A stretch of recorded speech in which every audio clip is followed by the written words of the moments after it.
if you wanted to cut somebody's life expectancy in half at any age, put them in isolation.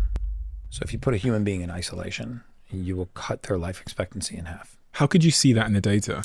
There was something we called a broken heart syndrome or caregiver syndrome, and it's well documented in the elderly. You know, when you have a companion that you've been with for 40 or 50 or 60 years and that companion passes, very shortly thereafter, the second companion goes. I always thought that was a myth, like a nice tale of heartbreak and love. When we call it the broken heart syndrome, it was nothing to do with a broken heart, but I mean, the emotional state, the frequency in their body changes. And when this surrenders. The mind and the body. Mm-hmm.